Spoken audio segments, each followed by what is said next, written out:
नमस्कार बच्चों, मैं सचिन, आपका स्वागत है आपके अपने YouTube चैनल रोजगार भी सचिन पर। बच्चों, आज जो हम क्लास लेके आए हैं रीजनिंग की क्लास होगी और बहुत ही इम्पोर्टेंट क्लास होगी। सभी एग्जामों को मद्देनजर रखते हुए मैं रीजनिंग के आज मिक्सअप क्वेश्चन लेके आया हूँ आपके सामने।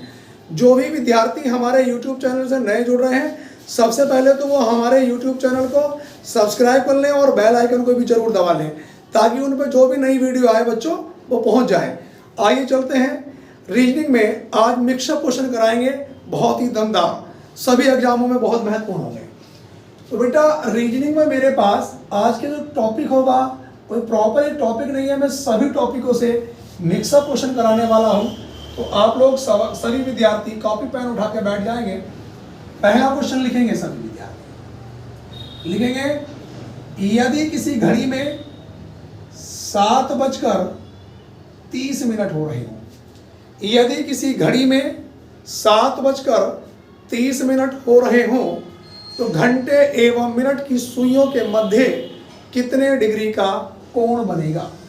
सबसे पहला क्वेश्चन बच्चों ये है मेरे पास कि अगर किसी घड़ी में 7:30 हो रहे हो तो घंटे एवं मिनट की सुइयों के मध्य कितने डिग्री का कोण बनेगा। जब मैंने टॉपिक में बच्चों आपको पढ़ाया था, मैंने फॉर्मूला लिखवाया था कि थीटा बराबर 11/2m और माइनस का 30h। बताई थी मैंने ये बात सभी विद्यार्थी को। और बच्चों दूसरा मैंने फॉर्मूला लिखवाया था कि या थीटा बराबर 30h माइनस का 11/2 है। यहां पर तो ध्यान दो, जो भी मेरे पास बेटा एम देखो, हमारे पास घंटे की गुणा कितने से करते हैं बच्चों, 30 से करते हैं। मिनट की गुणा 11/2 से करते हैं। और माइनस का मतलब क्या होता है, इन दोनों के बीच का अंतर होता है। तो आप लोग ध्यान देंगे, सबसे बेहतरीन तरीका है सवालों को करने का कि आप घंटे को तो बच्चों अलग लिख लो और मिनट को आप लोग अलग लिख लो। घंटे को कितने से गुणा करते हैं आप लोग हर बार, 30 से। तो सूत्र में कितने से गुणा हो रही है बच्चों, घंटे को 30 से। और मिनट को कितने से गुणा करते हैं, 11/2 से। आप देखो फॉर्मूले में कितने से गुणा है, 11/2 से। 7 या 21, ये 210। 2 के पहाड़े से काटा मैंने 15 बार। 15 का ना 15 का 5 हासिल लगा, 1 15 का ना 15 और 1 16। चाहे तो वैल्यू इधर की बड़ी हो या इधर की, मुझे इन दोनों के बीच का बच्चों क्या लेना होता है, अंतर। अगर मैं 210 में से 165 को माइनस करूंगा तो 10 में से 5 घटाया 5, या फिर 10 बचा, 10 में से 6 घटाया 4। तो मेरे पास जो इनका अंतर निकल के आएगा बच्चों, कितना आएगा, 45 डिग्री का। और यही मेरे पास इसका क्या होगा, आंसर होगा। कभी कभी एग्जामिनर ये भी पूछ लेता है कि यदि घड़ी में 7:30 बज रहे हों और उसका न्यूनतम कोण 45 डिग्री हो तो बृहत्तम कोण क्या होगा। ऐसी कंडीशन में पूरा जो हमारे पास ये सर्किल होता है घड़ी का, ये 360 डिग्री का होता है। अगर एक कोण दे रखा है और बच्चों दूसरा निकालना है तो 360 में से हम लोग उसको माइनस कर देंगे। आइए जल्दी चलते हैं अगले क्वेश्चन की ओर। सवाल नंबर दूसरे की ओर हम लोग चलेंगे बच्चों। आज के क्वेश्चन नंबर 2, दूसरा क्वेश्चन लिखेंगे हम लोग। लिखेंगे, ये मिक्सअप चल रहा है सभी टॉपिकों का, किसी ना किसी एग्जाम में आए हुए क्वेश्चन करा रहा हूं मैं। लिखेंगे यदि 52 अनुपात, लिखेंगे 9 समानुपात। यहां पे आप लोग लिखेंगे बच्चों, इसमें लिखेंगे आप लोग 52/9। यहां पे आप लोग लिखेंगे भैया 73 क्वेश्चन मार्क। ए ऑप्शन लिखेंगे 10, बी ऑप्शन लिखेंगे 12, सी ऑप्शन लिखेंगे 16 और डी ऑप्शन लिखेंगे 15। तो यहाँ पे हमें देखना है 52/9 समानुपात 73 क्वेश्चन मार्क, आगे क्या आएगा। तो देखो बच्चों जल्दी से ध्यान देंगे, अगर मैं 5 और 2 का अंतर देखूं बच्चों, कितने का अंतर है, 3 का, और 3 का वर्ग मैंने किया तो 9 यहाँ पे लिखा है। 7 और 3 का कितने का अंतर है बच्चों, 4 का, 4 का वर्ग करूंगा मैं 16। ऑप्शन नंबर बच्चों सी। आगे चलेंगे, इसके बाद मैं क्वेश्चन नंबर 3 की ओर चलूंगा और सभी विद्यार्थी जल्दी से कॉपी करते हुए चलेंगे। क्वेश्चन नंबर 3, क्वेश्चन नंबर 3 पे बेटा मैं चलूंगा। यहां पे लिखेंगे 24 अनुपात 126 समानुपात 48 अनुपात क्वेश्चन मार्क। यहां पे ध्यान देंगे, ए ऑप्शन लिखूंगा 340, बी ऑप्शन लिखूंगा 341, सी ऑप्शन लिखूंगा 342 और बच्चों डी ऑप्शन लिखूंगा मैं 343। और एक ऑप्शन और लिख लेना इसमें, ई ऑप्शन 344। अब आप ध्यान से देखिए बच्चों, मुझे ये 24, 126 और 48 किसी न किसी संख्या के वर्ग के आसपास या घन के आसपास नजर आ रहे हैं बच्चों। तो यहाँ पे आप लोग ध्यान देंगे, यहाँ पे मेरे पास जो 24 की अगर मैं बात करता हूँ तो ये 5 का वर्ग 25 माइनस 1 बच्चों कितना निकल के आया 24। आगे ध्यान देंगे मैं, ये 5 का घन 125 प्लस 1 बराबर कितना निकल के आया 126। 49 में ध्यान देंगे, 7 का वर्ग माइनस 1 49 माइनस 1 48। आगे बेटा मुझे क्या करना पड़ेगा, 7 का घन प्लस 1 और 7 का घन कितना होता है 343 प्लस 1 बराबर 344। ऑप्शन नंबर कौन सा है बच्चों, ई। सभी विद्यार्थी जल्दी से कॉपी करते चलेंगे, बहुत ही महत्वपूर्ण क्वेश्चन है और किसी ना किसी एग्जाम में पूछे गए सवाल है। यहां पर अगले क्वेश्चन की ओर चलेंगे बच्चों, सवाल नंबर 4 की ओर। चौथे नंबर के क्वेश्चन को हम लोग लिखेंगे क्वेश्चन नंबर 4। यहां पर लिखेंगे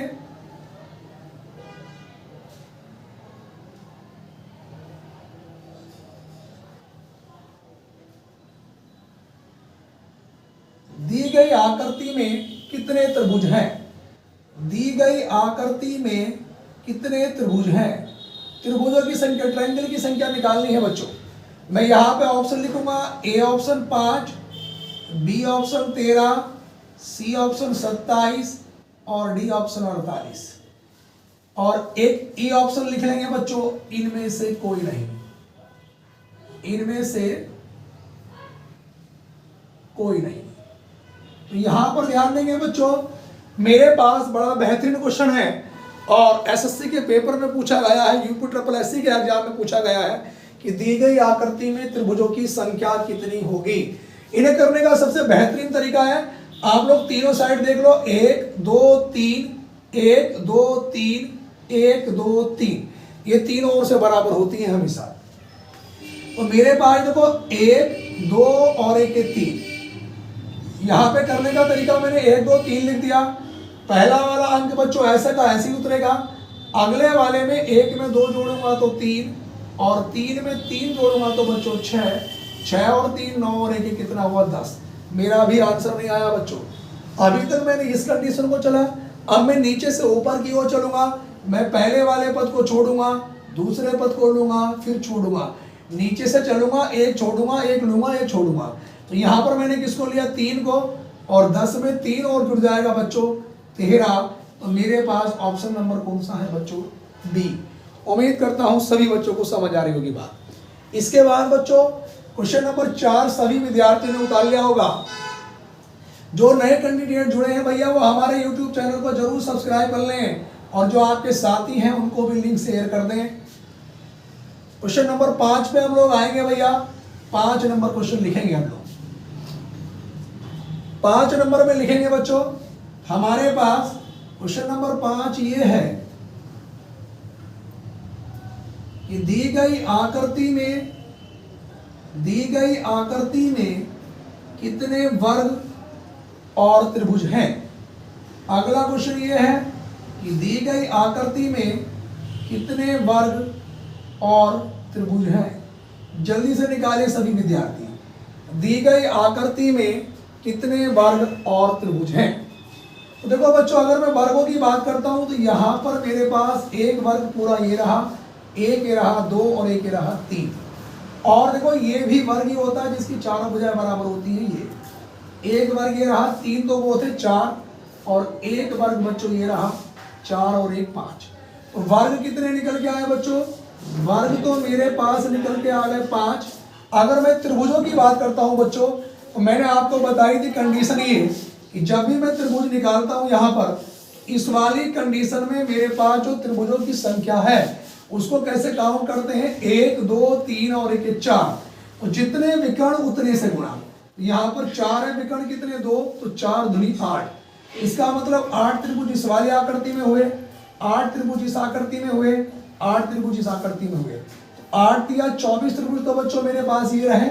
और मैं अब यहाँ से चलूंगा, एक त्रिभुज ये रहा बड़ा वाला, कितने हो गए 25, एक त्रिभुज ये रहा, कितने हो गए 26।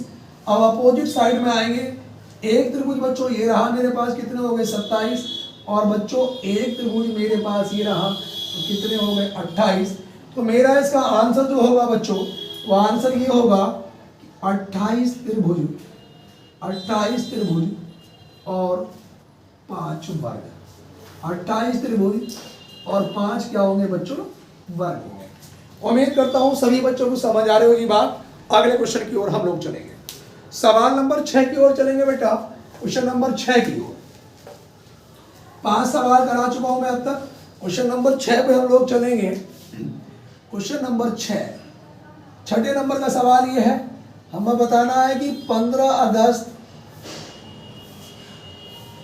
1947 को कौन सा दिन था, कौन सा दिन था। क्वेश्चन मेरे पास बच्चों ये है कि 15 अगस्त 1947 को कौन सा दिन था। मैंने आपको इसमें कंडीशन बताई थी कि अगर 1999 से पहले की बात है तो मैं लास्ट के 2 अंक लेता हूं, उससे बाद की बात है बेटा मैं लास्ट के 3 अंक लेता हूं। तो देखो 1999 से पहले की बात है तो बच्चों मेरे पास क्या निकल के आएगा 47। दूसरी कंडीशन मैंने बताई थी कि ढाई या सैकड़े की संख्या को हम कितने से भाग करेंगे बच्चों, हम भाग करेंगे 4 से। तो यहाँ पर 4 ही कना 4, यहाँ पे 7, फिर 4 ही कना 4, रिमाइंडर कितना बचा 3।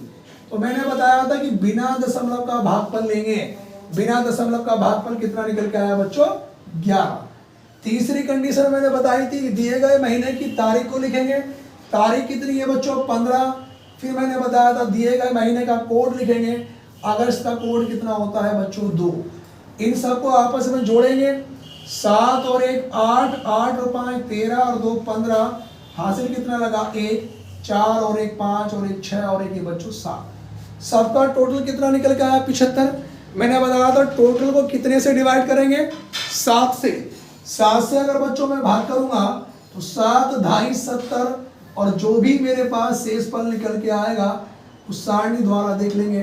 तो 0 रविवार का होता है बच्चों, 1 सोमवार का होता है, 2 मंगल का होता है, 3 बुध का होता है, 4 बृहस्पति का होता है और 5 किसका होता है शुक्रवार का।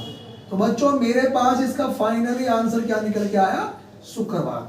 अगर कहीं पेपरों में सवाल छप जाए, और कई बार छपा भी है कि 15 अगस्त 1947 को कौन सा दिन था, तो हमारा उत्तर क्या होगा बच्चों शुक्रवार होगा।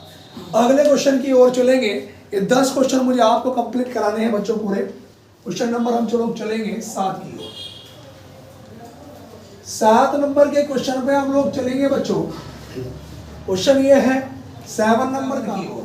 7 पे ध्यान दो बच्चों, यहाँ पे ध्यान दो, यदि z बराबर 52, ACT बराबर 32 हो तो RAT बराबर क्वेश्चन मार्क। यहाँ पर ध्यान दो, z का नंबर 26, 26 का दुगना 52, लेकिन आगे नहीं आएगा 20 और 3 23 और 1 24, 24 का दुगना 48, उससे नहीं आएगा। यहाँ पर देखो क्या काम करना पड़ेगा, अगर मैं 26 में से 1 कम करूंगा तो ये 25 आएगा, और इनके अगर मैं अंक पलट दूं आपस में तो बच्चों कितना आता है 52। यहाँ पर A का नंबर 1, C का 3, T का 20, 3 23 और 1 24, 24 में से 1 कम करा 23। अगर बच्चों में 23 के अंक पलट दूं तो कितना आएगा 32। यहाँ पे R का नंबर 18, A का 1, T का 20, सबको जोड़ा मैंने 39, 1 कम करा 38, और बच्चों 38 के अंक पलट दिए तो कितना निकल के आया 83। क्वेश्चन नंबर 8 की ओर हम लोग चलेंगे। आज के सवाल नंबर 8 की ओर। 8 नंबर का जो क्वेश्चन है सभी विद्यार्थी लिखेंगे गरिमा का परिचय कराते हुए, गरिमा का परिचय कराते हुए राकेश ने कहा, गरिमा का परिचय कराते हुए राकेश ने कहा, उसके पिता मेरे पिता के इकलौते पुत्र हैं। उसके पिता मेरे पिता के इकलौते पुत्र हैं। राकेश का गरिमा से क्या संबंध है? राकेश का गरिमा से क्या संबंध है? तो क्वेश्चन में क्या कहा गया बेटा कि गरिमा का परिचय देते हुए, किसका परिचय देते हुए बेटा? गरिमा का। गरिमा का परिचय देते हुए राकेश ने कहा कि उसके पिता, किसके पिता? गरिमा के पिता। उसके पिता मेरे पिता के इकलौते पुत्र हैं। बेटा बोर्ड पे ध्यान दो, बहुत बच्चे इस सवाल में कंफ्यूज होते हैं। क्वेश्चन में कहा गया है कि गरिमा का परिचय कराते हुए राकेश ने कहा कि गरिमा के पिता, वो कह रहे हैं गरिमा से कि तुझे पता है तेरे पिता कौन है? नहीं, और तुम्हारे जो पिता है वो मेरे पिता का इकलौता पुत्र है। राकेश के पिता का इकलौता पुत्र कौन हो गया? राकेश। और वो उसने पहले कह दिया कि वो ही तुम्हारा क्या है? पिता है। तो इसका मतलब यहाँ पे कौन बैठा है? राकेश बैठा है। क्वेश्चन में पूछा क्या गया कि राकेश गरिमा से किस प्रकार संबंधित है? तो मेरा आंसर होगा बच्चों, राकेश गरिमा का पिता लगता है। क्या लगता है? पिता लगता है। अगले क्वेश्चन की ओर चलूंगा मैं। 8 क्वेश्चन कंप्लीट हो चुके हैं। सवाल नंबर 9 की ओर चलेंगे।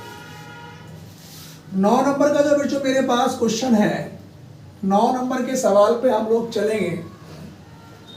क्वेश्चन ये है कि दी गई आकृति में कितने वर्ग हैं? दी गई आकृति में कितने वर्ग हैं? कितने वर्ग हैं? तो वर्गों को निकालने की मैंने बड़ी बेहतरीन टेक्निक बता रखी बच्चों। आप इनके नंबर डाल लो, 1 2 3 4 और यहाँ पे 1 2। आप ऐसे गुणा करेंगे, यहाँ पे 4 गुणा 2, आपने लिखा 4 गुणा 2, प्लस का चिन्ह लगाएंगे। प्रति एक में से एक कम करते चलेंगे, जहां भी 1 आ जाएगा वहीं पर छोड़ देंगे। 4 में से 1 घटाया 3 और 2 में से 1 घटाया कितना? 1। 4 दूनी 8 और 3 ही करना 3, तो 8 और 3 कितना हुआ बच्चों? 11। वर्गों की संख्या कितनी होगी? 11। देखो 4 दूनी 8 प्लस 4 में से 1 कम करा 3, 2 में से 1 कम करा 1, जहां पर भी 1 आ जाएगा वहीं छोड़ देंगे। तो वर्गों की संख्या कितनी होगी बच्चों? 11। अगले क्वेश्चन की ओर हम लोग चलेंगे। अगले सवाल में, अगले क्वेश्चन में चलेंगे बच्चों। सवाल नंबर में चलता हूं 10 में। 10 नंबर का जो क्वेश्चन है मेरे पास, 10 का 10 नंबर के क्वेश्चन में हम लोग ये बताना है कि कौन सी एक संख्या अलग है, विषम बताइए। क्या बताना है बच्चों? विषम, कि कौन सी एक संख्या अलग है। देखो ध्यान दो, ए ऑप्शन लिखेंगे 21, बी ऑप्शन लिखेंगे 28, सी ऑप्शन लिखेंगे 23 और डी ऑप्शन लिखेंगे बच्चों 25। एग्जाम में कई बार पूछा गया सवाल है और बच्चे बार बार गड़बड़ करते हैं इस क्वेश्चन में। देखो ध्यान दो बच्चों, सबसे पहले सभी विद्यार्थियों को एक बात कंफर्म होनी चाहिए कि अगर कभी भी 2 अंकों की संख्या दे रखी है तो सबसे पहले आप लॉजिक लगाएंगे सम और विषम का, इवन और ओड का। तो केवल इसमें 28 सम संख्या है, केवल 28 क्या है? सम संख्या। कभी भी अगर 2 अंकों की संख्या है सबसे पहले लॉजिक लगाएंगे सम और विषम का, लेकिन साथ साथ ये भी चेक करेंगे आप कि कहीं पर 3 संख्या एक पहाड़े से तो नहीं कट रही है। अगर 3 संख्या एक पहाड़े से कट रही होगी बच्चों तो सम विषम का लॉजिक फेल हो जाएगा। तो इसलिए क्या है, 3 संख्याएं तो एक पहाड़े से नहीं कटती, बाकी संख्या विषम है और 28 क्या है? सम संख्या, इसलिए कौन सा होगा? 28। उसके बाद भी कुछ बच्चे ये कह सकते हैं कि सर 25 तो 5 का वर्ग है, इसके अलावा कोई वर्ग नहीं है। दूसरा बच्चा कहेगा सर 23 तो अपने अलावा किसी और से नहीं कटती। तीसरा तो वो भी कहेगा सर 28 सम है, कोई और सम नहीं है। तो एक सवाल के 3 उत्तर तो हो नहीं सकते। अगर ऐसी कंडीशन में जो एक से अधिक उत्तर दे रहा हो और विवादित क्वेश्चन है तो ये लास्ट का मुद्दा है। कभी आप शुरू में ये काम करना शुरू कर दो तो आप क्या करना शुरू करोगे, इनके अंकों का योग कर ले, 2 और 1 3, 2 और 8 10, 2 और 3 5, 2 और 5 7। तो बच्चों 3 5 7 तीनों की सम संख्या है और 10 क्या है? सम संख्या। बना किससे है? 28 से। तो बच्चों इसलिए क्या होगा? 28 होगा। बच्चों विशेषकर ध्यान दो, ये मेरा व्हाट्सएप नंबर है 9719 3000495। किसी बच्चे की कोई प्रॉब्लम है, सही है, वो मेरे नंबर पे भी व्हाट्सअप कर सकता है। और जो विद्यार्थी हमारे YouTube चैनल पर बिल्कुल नए जुड़े हैं, वो बच्चों हमारे YouTube चैनल को सब्सक्राइब करें और बेल आइकन को जरूर दबा लें। जो भी नई वीडियो होगी आप तक पहुंच जाया करेगी। और ज़्यादा से ज़्यादा बच्चों हमारी वीडियो को शेयर करना, और हमारी वीडियो कैसी लगी कमेंट बॉक्स में हमें ज़रूर बताएं। धन्यवाद।